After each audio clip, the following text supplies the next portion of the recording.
Well, hello everybody. Car Chronicles. You ready?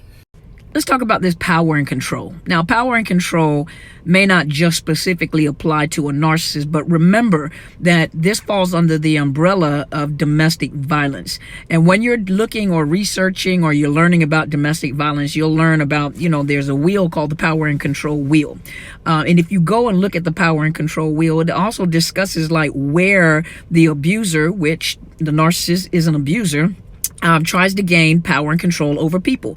There's financial abuse, there's medical abuse, there's physical abuse, there's verbal abuse, threats dealing with the kids in the courtroom. And so when you go look up that power and control wheel, you'll see that they do exactly that on the power and control wheel.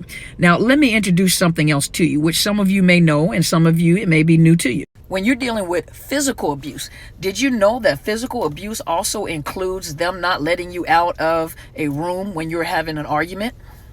Like blocking you, keeping you from going out, or being directly in your face when they're talking to you, but they're not actually touching you, or maybe their nose is touching yours, or maybe they put their finger in your face, but they're not touching you. Did you know that's also considered physical abuse? Every time you move, they're moving with you. So when you move, they move just like that. Screaming in your face where they're actually spitting on you. They get so frustrated, or they're screaming to force you back in compliance that they're just literally like drops of spitlets are just hitting your lips. Now let me tell you this too.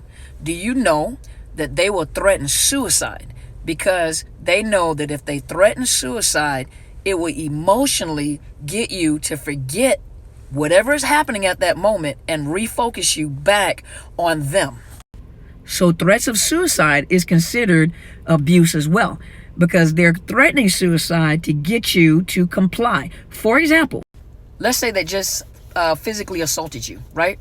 They physically assaulted you. There's a possibility you're about to pick up the phone and call the police. You're trying to get away because you're going to tell the story. So what they'll do is they'll threaten suicide. I can't live without you. I'll kill myself if you leave.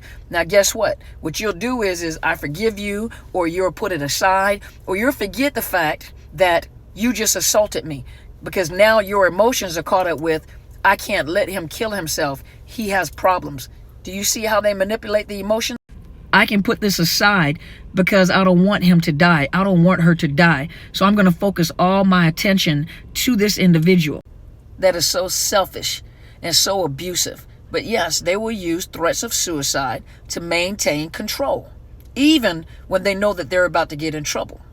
They even redirect your narrative to tell you that what happened didn't happen, and or you deserve what has happened because you made me angry. So very angry.